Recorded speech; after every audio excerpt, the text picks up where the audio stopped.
What's up, guys? Cipher Pol 808 back again for some more One Piece action. Today we got chapter 1068. Managed to stay completely unspoiled, so I have no idea what we got coming up, but I'm very excited, so let's jump right into the chapter. Alright, so chapter 1068, A Genius's Dream. And then on the cover we got Caesar Clown and Judge still going at it right there. It says, Germa Double Six's An Emotionless Voyage. Volume 25. These two once belonged in an organization called MADS. Alright, does that mean we're about to get some more MADS information since we're dealing with Vegapunk? Let's see. Okay, starting off where we got, it says, okay, so we got one of the punk guys says, Cipher Pol, great job in returning the Seraphim back to Egghead Island. The S-Bear can return on its own from your position. Alright, and then what do we got next? Okay, so we're panning out. So we see the ship going in. We see all the, the massive creatures that were protecting the island. We see, the workshop and the storage bank up in the back. And it says, please forgive me for the administrative correspondence because I am busy. Please issue the return order to S-Bear and the mission is complete. Thank you for your hard work. All right, we see everyone looking on. And then, okay, in the next panel, we got Cipher Pol. They're sitting there. We got Lucci and Kaku, it looks like, back there. And then we got the Seraphim, Kuma, back there. And we just see a bunch of dots coming from Lucci. And it says, hey, that's quite cold-hearted from you. He's like, have they noticed? All right, so Lucci, he's like, maybe they've noticed that we're here to kill them, or they, felt that aura coming from them. And they're like, it's been a long journey, Why don't you let us on the island for a cup of tea or something? It's cold out here. The Marine G14 branch is nearby here, so. And then we see, Lucci, he's like, is this Dr. Vegapunk? He's talking in the Den Mushi. And then he gets the response in the next panel, says, yes, I've heard there were disappearance cases here in Egghead. You wouldn't know anything about that, would you? Disappearance of whom? Alright, so who are we talking about? Who you guys think has been disappearing? It says 2 months ago, a ship from CP5, a month ago, from CP7, and just 2 weeks ago from CP8. Alright, so a bunch of ships from Cipher Pol have been disappearing every time they go to Egghead Island. So what's going on? It says, for the past 2 months, not one of the government ships that have visited Egghead has returned. Why is that? They're like, wait, huh? So they try to play stupid right there. And they're like, is that true? From what I remember, I have confirmed all of these ships' departures. Alright, so they're saying, wait, no, yeah, they came and visited us, but we saw them leave. Like, we confirmed they're leaving. So if they didn't make it back to you, we don't really know what's going on. So, do we believe Vegapunk when they say that? Or are we thinking they were, sinking all these Cipher Pol ships? And then what do we got? Okay, it says, hey, what are you trying to say? Are you saying we laid a hand on the Cipher Pol ships? Don't mess with us. Alright, so Vegapunk, the angry one that we first encountered, she gets really mad. Says, Lilith, you shouldn't pick a fight with them. I'll open up the port, so you better investigate it then. Don't do that either. Alright, so Lilith is pissed, clearly. She's like, what are you trying to insinuate? And then say, okay, next panel we got Lucci and says, as I was saying, please leave. I see. I fully understand. Alright, so what do you guys, do you think he's kind of, coming to the comprehension that they did have a hand in something and they're just not going to be welcoming Cipher Pol anymore? What do we got? It says, what are we going to do, Lucci? Prepare to abandon ship. Huh? We'll fly towards the island using S-Bear's abilities. Oh, damn. Okay, so they're going in for the sneak attack. They're going to use the Seraphim to kind of fly in. So they'll be focused on the ship, but Lucci then will be flying in on the Seraphim and maybe launch like a secret attack right there. So you gotta admire Lucci's ingenuity. It says, at the moment we invade, the Sea Beast weapons will destroy this ship. Understand? Okay, so they already know what the response is going to be the second that they go to attack. So they're like trying to be one step ahead of Vegapunk, which is difficult considering how smart Vegapunk is. Okay, oh yes, we're going back to the Grand Line. So we're going to the Kamabaka Kingdom, and we're going to go see what is going on with Kuma. Why did he just take off at the end of the chapter? What was he chasing after? Alright, okay, so kind of same panel as before. We see Kuma. He's got all the tubes hanging out of him, everything that he was connected to, and he's just kind of ripping it off. He's trying to run away or run, I guess, towards something, you would say. And then we see everyone's calling after him. They're like, Kuma, where are you going? Oh, damn, who's he getting ready to smack right here? He's got his paw up, so he's getting ready to hit someone. Or is he going to Is he gonna smack himself to send himself to Egghead Island? And also, pop! Yep! He did it! Yes! Okay, so Kuma, alright, so we see that he used his devil fruit in order to send himself somewhere, but now the question is, where exactly is he sending himself? Is he being summoned to Egghead Island, or did Vegapunk activate something letting him know Bonnie was there, or what's going on? Or does he just have something that detects like, oh, Cipher Pol's on the move? And then we see Dragon right there, and he's just like, Kuma. And then, okay, now we're going back to Egghead, and it says, at the Egghead scrapyard, he's like, okay, so this must be Luffy and Vegapunk talking. He said, you want me to get you off the island, old man? Why? Your lab is right here. So Luffy's a little bit confused. He's like, wait, why would you want to leave the island if all your lab and, you know, your central data bank is up there? Like, why you want to come with me? And then we see Vegapunk. He's like, that's right. He's like, I've completely used up all the government's research funds, and I've continued to do my research however I please. Even now, the overflowing idiots won't stop. But this time, the number of helpers and the number of funds, I don't have enough of them. Alright, so basically Vegapunk's like, you know, I've kind of pretty much used the world government and the Navy for as much as they're good for, but I still got more research to do, and, you know, I've kind of just been doing as I please with the research funds, so they might not be too pleased with me. And it says, one day I want to create a kind world, create a kind of world with science, a world where energy is widespread all over the world, free of charge. All right, so that's kind of cool, you know, given, you know, Einstein and his, you know, work with power and nuclear reactions and stuff like that. And then we got Vegapunk, who he's kind of modeled after. He's over here talking about wanting to create a widespread energy that's free for the world. So kind of, you know, keeping in them similar genius themes we got going. And then it says, we got Luffy, he's just over there, he's got his finger up his nose, he's like, huh? He's like, wait, hey, you weren't listening at all. What would that do for everyone? So Luffy's like, okay, I don't get it. So they have energy, what's that got to do? And then we get, alright, Jinbei weighing in on it. He's like, the resources that produce energy are fought over by many countries, which then becomes the seed for war. And we see Vegapunk, he's like, yes, that is exactly correct. Humans are such foolish beings. You can feel energy here, over there, and everywhere else. Alright, he's like, even though the world is full of it, if I can convert it to visible power, the large fuse of war will be erased from the world. Alright, so Vegapunk's kind of ideology is like, he's going to eliminate war by eliminating, you know, essentially the catalyst that brings about war. And he's like, surely science will reach that point one day. Especially, you know, if Vegapunk's running with the brain fruit, and he's able to, you know, gather all this knowledge, even more knowledge than he already has, if he finds out about like the ancient kingdom and their power sources, and then maybe he will find a way, or, you know, at least some way to connect people around the world to his thing, so they can download the knowledge from him on how to use this power. You know, maybe they won't be able to get everyone, but if you could get, like, you know, the heads of state to kind of do it, or, you know, the ministers of energy around the world to kind of, you know, download this information, then that would kind of unify everyone and help everybody out. So that would be, I guess I could kind of see Vegapunk's logic and reasoning there. Okay, still Luffy's just sitting there like, huh? He's like, sounds like you're not really interested. He's like, I think a person that can make everyone happy is good. I'm not interested. Okay, so, you know, like Luffy always says, he's like, I'm not really interested in being a hero. He's like, I want to eat all the meat. A hero shares his meat, but I want to eat all the meat. He's like, moving on, why do you want to leave this place? He's like, yes, about that.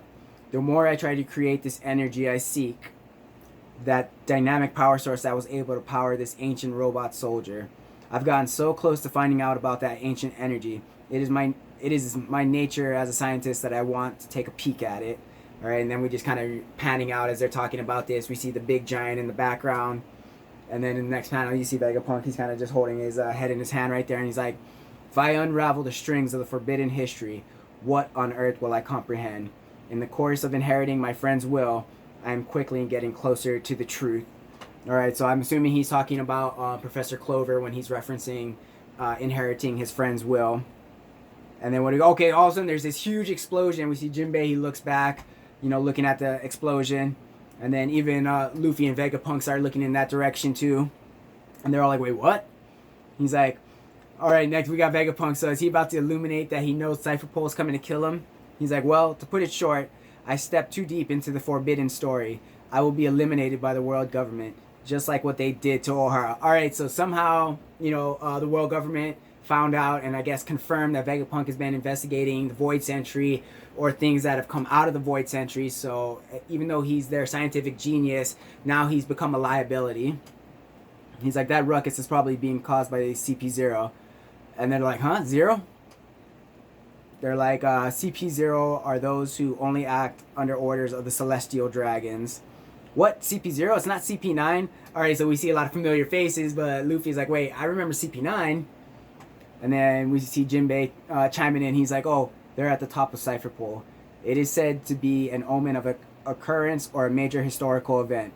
What an incredibly futuristic city. I'm so excited. So we see Kaku. He's all like, yo, this place is crazy looking. We got Lucci right up front, looking like a boss like he always does. We got the Seraphim, Kuma in the background. We got Stussy over there too. Alright, says Cipher Pol. Don't they usually wear black suits? Why aren't they entering through the port like they always do? Alright, so this is kind of the people of the town. They're looking on and seeing them. They're like, wait, they're probably used to seeing Cipher Pol since it's a world government island and, a naval island or whatever. But they're like, who are these guys? A Cipher Pol in white suits. What's going on? And wait, why aren't they coming from the port? And then what do you see? Alright, so we see everyone kind of looking on to them from the town. It's like, it seems like 2 sea beast weapons were destroyed along the coast. Don't tell me those people are intruders. And we see Lucci, he's just mumbling to himself. And what do we got? Shaka, CP0's on the island.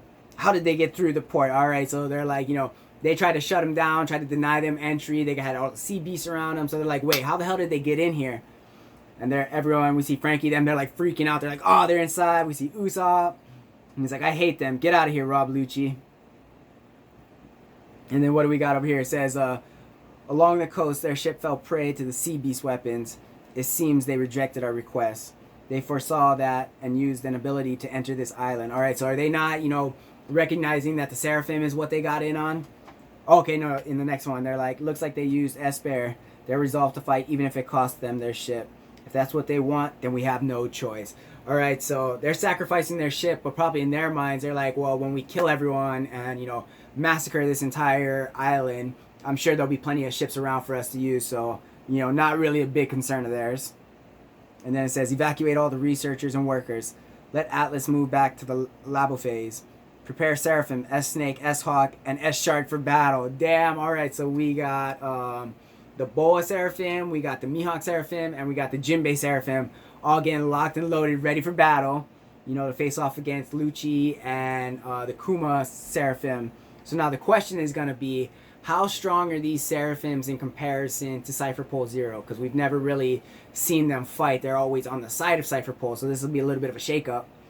And then it says, prepare Seraphim, S-Snake, S-Hawk, and S-Shark for battle. Let Sentomaru take charge of them. Whoa, hold on. Is Sentomaru really gonna, fight against the world government here? Wait, that makes little to no sense to me, right? Because, his uncle is Kizaru, he's an admiral, like, we've seen Sentomaru fight against the Straw Hats. I just can't see Sentomaru openly challenging Rob Lucci, you know what I mean? But what do you guys think? Alright, okay, now we're going back to Vegapunk and Luffy and who's that, Jinbei. It's like, will you take me out to the sea after I pack my belongings, Quasar? Don't make it sound like we're going on a field trip, old man. Your disappearance will most likely be a worldwide major incident, alright? So they're like, yo, if we take you, it's not like, oh, you're just coming with us. Like, there's going to be huge news. Everyone's going to know that it was us. They're going to be looking for you. So it's a pretty big thing to take Vegapunk with them, you know what I mean? And then what do we got? Okay, we got Luffy over there. He's like, well, you have a funny looking head, so I guess it's fine. You know how Luffy is. Like, the weirder and stranger you are, the more he's like, hey, join my crew. Like when he saw Brook and he's like, oi, Brook, join my crew. And then we see over there Chopper in the background. He's like, that's your selection standard? Bastard. And Vegapunk, he's like, well then, we need to go up. It will become a battlefield down here. I want you to bring Bonnie to the labo phase above those clouds. Oh, okay. So, all right. So they're at least they're not leaving Bonnie behind. They're bringing her up there. I'm guessing she's probably gonna have to make an escape with the Straw Hats as well and Vegapunk. And oh wait, what the hell? It says, well then, I'll be waiting atop. And then Luffy and Chopper are freaking out. He's like disappearing right now. And they're like, wait, he vanished. Hey, old Apple Man. All right.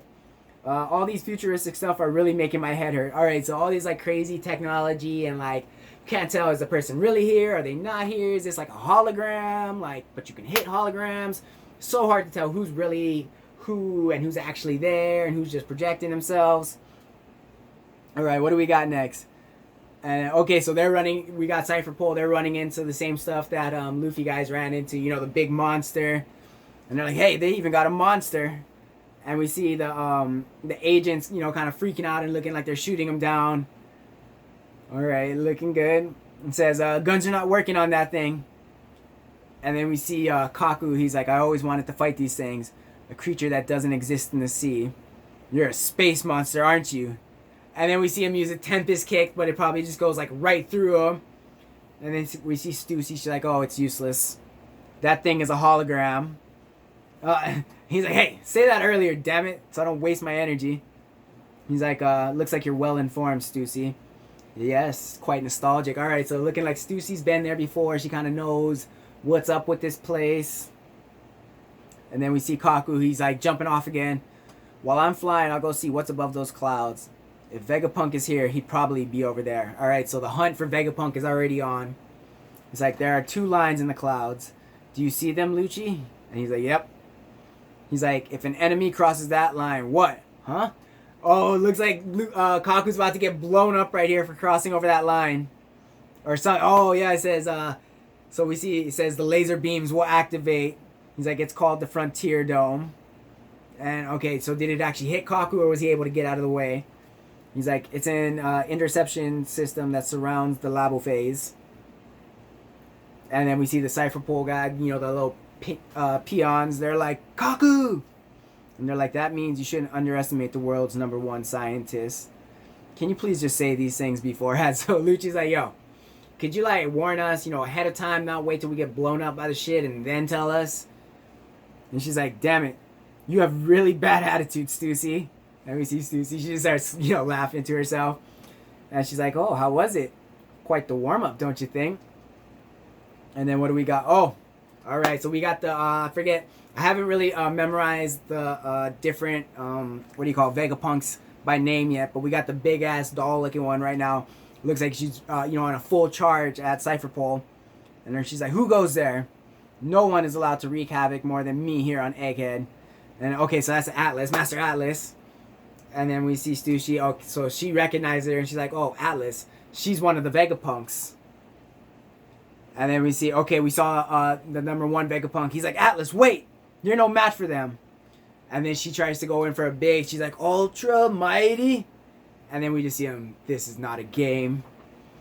And damn, Lucci changing into his, looks like his hybrid leopard form right there. And he just hits her with the Rokugan. And we just see Atlas just taking the full brunt of the attack right there. Everyone's looking on. They're like, oh my god, Master Atlas! And then we see Kaku, he's just looking on. He's like, no mercy at all. What do we got over here? Oh, damn. Atlas is looking wrecked right here. Like, the eye is all broken and crushed in. And then we just see Lucci over there like this. And then, okay, in the next panel, you see, like, the full version of them. So you see Lucci with the Rokugan, like, right in Atlas's face right there. And the explosion as she's falling back. And they're all just like, everyone, all the onlookers are just freaking out watching it. They're like, oh my god. And then it says, we've got evacuation orders from Master Shaka. Everyone run towards the factory. We're being raided. And then, oh, so they look and they're like, oh, still breathing. So they're talking about Atlas. And then what do we got over here? And it says, huh? Yo, we got the meeting already. It's happening already. So we see Lucci and he's like, huh? Straw Hat? And then we see Luffy looking back over his shoulder and he's like, pigeon guy? And he's like, a fateful encounter once again. And no break next week. Hell yeah. Alright, so we've kind of already, you know, begun the interaction between Cipher Pol and the people of Egghead Island. And in this very last 2 panels, we get the interaction between Luffy and Lucci kind of seeing each other and confirming that they're there. So what do you guys think is about to happen in this next chapter? Are we about to jump straight in and go into Lucci versus Luffy? Are we going to find out some more stuff about Egghead Island and Vegapunk and the Ancient Kingdom? We still haven't checked back in on Law versus Blackbeard. There's a lot of things going on. Where did Kuma send himself? Is Kuma about to show up and like save all the Straw Hats' asses right now? Is he going to take on his Seraphim version? Are we going to have a Seraphim versus Pacifista showdown and see which one is better? But yeah, there's a lot of different ways this could be going. This is a good chapter. I liked it. I don't think it's a 10 out of 10 chapter. I think this is more of kind of like a setup chapter, getting the players into place and, getting the ball rolling on things. So I'm definitely pretty pumped at where we're heading right now. Hopefully we get some more action. I would love to see a Luffy versus Lucci kind of updated fight to see, how much Luffy has improved. Is he going to bust out his Gear 5 or is he gonna kind of hold that in the bank? So yeah, let me know what you guys thought about this chapter. If I missed anything, please let me know down in the comment section. And yeah, let me know what you guys thought of the chapter overall and where you guys would like to see it go next chapter. But other than that, have a wonderful day.